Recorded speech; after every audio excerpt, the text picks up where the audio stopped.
Damos paso a Roberto Fuenzalida. Él va a presentar la ponencia Identificación de la fuente de olor en torno de flujo complejo usando un modelo de trayectoria de partículas. Roberto es encargado de la coordinación y desarrollo de estudios de impacto de olor para diversos tipos de proyectos en Chile para la empresa Odotec, actualmente perteneciente a EnviroSuite, mediante el uso de herramientas de toma y análisis de muestras realizadas en terreno para determinar los efectos en el entorno analizando la dispersión de olores mediante software como AirMod o CalPAF, para evaluar la dispersión, especialmente en plantas de tratamiento de agua servida, sectores de crianza y procesamiento de la empresa porcina y avícola, entre otros. Roberto. Buenas tardes a todos. Como bien mencionaron, el estudio o los resultados del estudio que voy a presentar fueron elaborados por varios profesionales de EnviroSuite, encabezados principalmente por Peter Dabreton. Él lamentablemente quería venir, pero no pudo por razones de fuerza mayor, así que dejo a mi cargo esta presentación, así que espero poder entregarles la mayor cantidad de detalles que sean posibles. A modo de introducción, a partir del monitoreo que se ha estado realizando en los últimos años en función de poder determinar cuál es la dispersión de los olores, se han encontrado muchos problemas en particulares y otros tantos en general que han requerido los esfuerzos de desarrollo de software y de fórmulas para poder determinar cómo poder resolver esos problemas. Ya, si bien existen modelos como HighSplit, estos generalmente no pueden con detalles de temporalidad un poco mayor y ya que debido a la resolución temporal de los datos es muy amplia, lo que dificulta encontrar una solución. Es aquí donde aparece el trabajo de Peter, que presenta una alternativa para este tipo de problemas y su búsqueda de soluciones en tiempo real principalmente, y que es lo que presentaré a continuación, y que considera como base las ecuaciones de Navier-Stokes que permiten descubrir el movimiento de un fluido. A modo general, para no entrar mucho en detalle, las ecuaciones de Navier-Stokes se basan en que a partir de condiciones iniciales es posible determinar los vectores de velocidad y la presión con que se mueve un fluido en el ambiente, y están principalmente basadas en la segunda ley de Newton que está presentada en la lámina, y a partir de aproximaciones y simplificaciones que se van tomando analíticamente desde esta fórmula, es posible definir ciertas ecuaciones que ha hecho el trabajo de Peter para poder determinar el movimiento de las partículas principalmente. Las siguientes son las fórmulas que determinan cómo se caracterizan los flujos a través de ecuaciones diferenciales no lineales. Las dos fórmulas de arriba representan el momentum y corresponden a la definición de los vectores u y v de la velocidad de viento. Y la fórmula inferior es una ecuación de continuidad y que es usada para determinar la velocidad vertical. En función de estas tres ecuaciones es posible determinar cómo se mueve una parcela de aire a través de la atmósfera a partir de una condición inicial. De esa forma es posible, a través de un análisis numérico y a través de una cantidad de iteraciones, una vez definido un tiempo n, poder determinar la ubicación de la parcela de aire en n+1. Las fórmulas 1a y 1b son la generalidad, ¿no es cierto?, de los vectores u y v para n+1, y las fórmulas 2a y 2b son la generalidad para la ubicación, ¿no es cierto?, de los vectores en el momento n. A partir de las derivadas y todos los cálculos que conlleva, es posible determinar la ubicación, ¿no es cierto?, de la parcela de aire una vez que comienza a moverse la atmósfera, cuando ya tenemos decididas, ¿no es cierto?, las condiciones de borde. Las ecuaciones son posibles discretizarlas en dos dimensiones usando análisis numérico, como mencioné anteriormente, y esta permite mantener una aproximación para dar solución al movimiento de los fluidos al considerar como base las ecuaciones de Navier-Stokes. Y finalmente es posible determinar la presión considerando la ecuación que se presenta en la lámina. Considerado todo este progreso desarrollado por Peter Dabreton, es posible determinar cómo se mueve una parcela de aire en la atmósfera a partir de una información dada de condiciones de borde.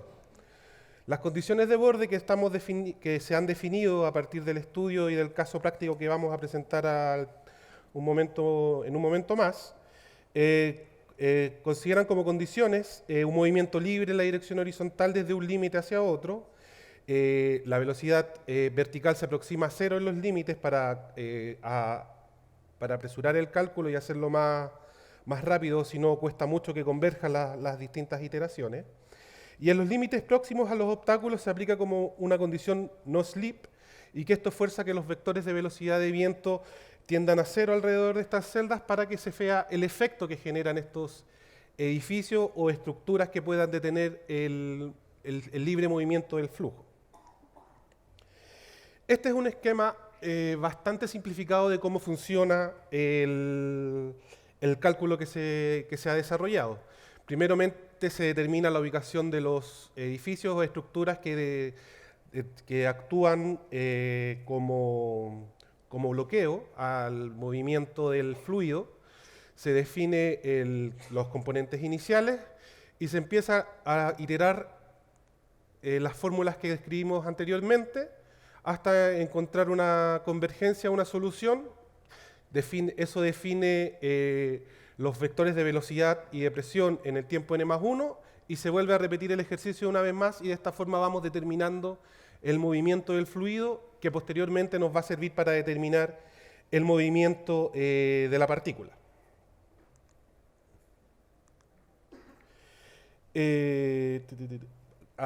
Ya definido lo anterior, podemos comenzar a definir un ejercicio práctico. En este caso se trata de una grilla en donde se determina que en ciertos puntos donde está destacado de rosado es donde se encuentra el obstáculo. Puede ser esto un edificio, cualquier tipo de estructura que uno considere que pueda detener el movimiento normal del fluido, se puede considerar acá.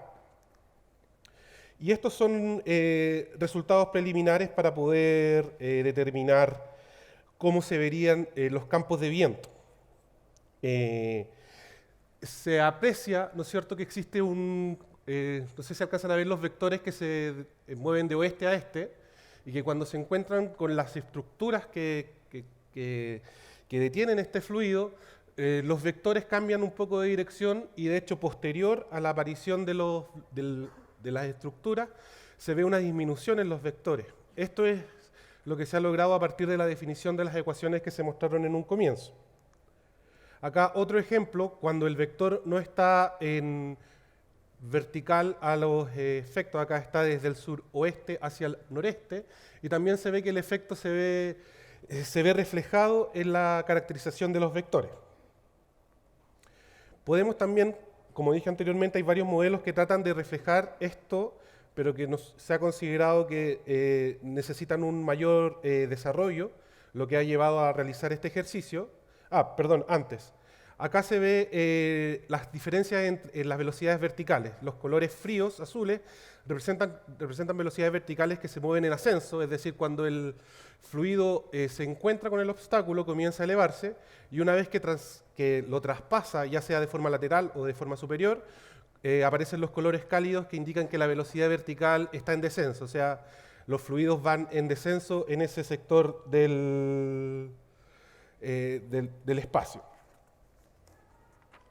Ya definido esto, es posible definir ya definido el comportamiento de los fluidos, como se vio en los ejercicios anteriores, es posible determinar la trayectoria de partículas que son transportadas por estos fluidos.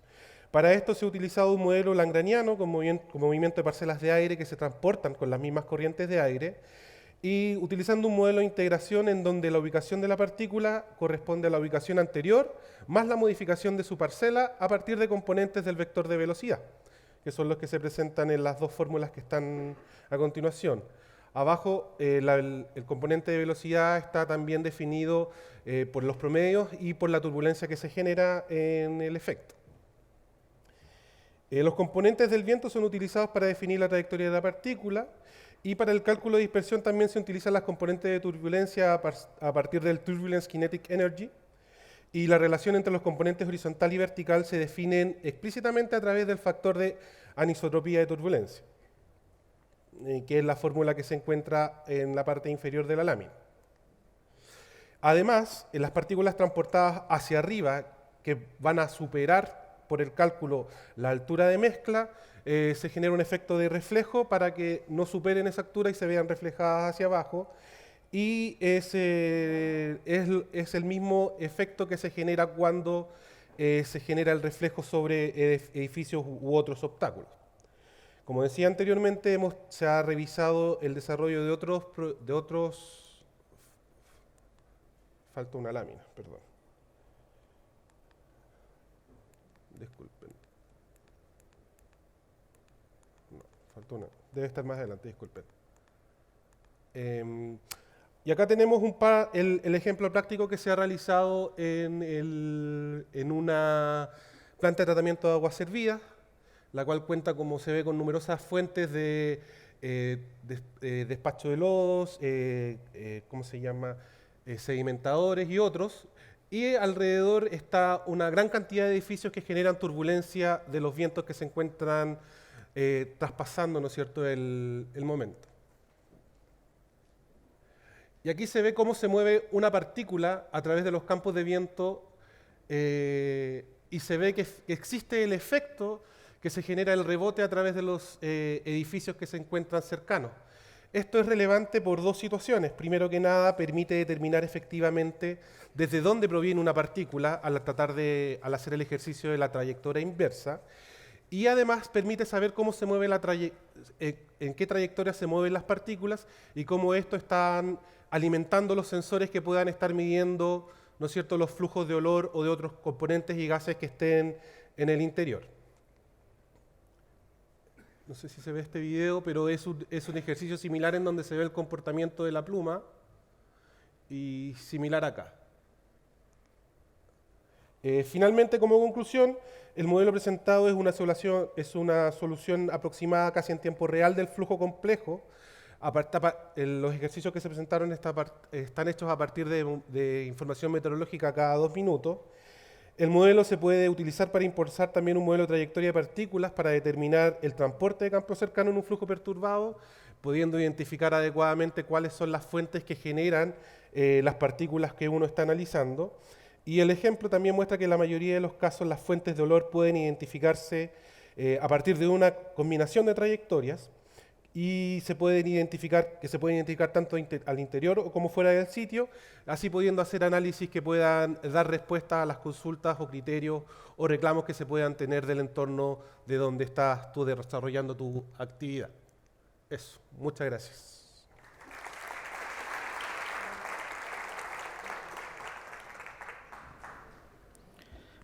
¿Preguntas para Roberto? No, gracias. Aquí hay una pregunta, por favor. Perfecto.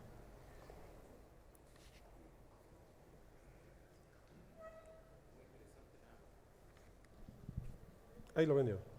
Ahí sí, gracias. Muy interesante la aproximación metodológica para llegar a las conclusiones del movimiento de masa, pero desde el punto de vista práctico, yo tenía un par de preguntas. La primera es, ¿qué tamaño de partícula se consideró en términos del modelo que se está usando? Me imagino que son idealizadas, son partículas esféricas. También hay que, digamos, la consulta es esa. Y la otra consulta es respecto a la tercera conclusión, desde el punto de vista del Congreso, que es Dolores, efectivamente si hay un tránsito, digamos, directo entre la consideración del modelo de partículas respecto del modelo de gases, que sería en el caso Dolores, o hay alguna consideración adicional que yo no la vi, digamos. No, en general este ejercicio puede ser tanto para partícula como para gases, en este caso olor. Nosotros lo hemos utilizado principalmente para determinar trayectorias inversas y poder determinar efectivamente en situaciones de presentación de reclamos o de levantamiento de información, efectivamente desde dónde proviene una partícula. Principalmente no es tan solo la partícula, es más que nada la masa de aire, la parcela de aire que la transporta. Es el análisis que se está haciendo en general y en particular nosotros. Con respecto al tamaño de la partícula, la verdad el detalle no lo manejo. Y la última pregunta es respecto del tema de la capa límite. ¿Efectivamente están considerando dentro del modelo la capa límite como reflejo o también Como la reflejo. posibilidad? Como O sea, claro, cuando se hace el cálculo del T más 1, si se estima que el modelo estima que el T más 1 va a superar la altura de la capa de límite, la iteración hace el reflejo en ese ejercicio sobre la misma superación, ¿no es cierto?, hace el reflejo inverso para determinar que no se supere esa dicha capa. Ya, gracias. De nada.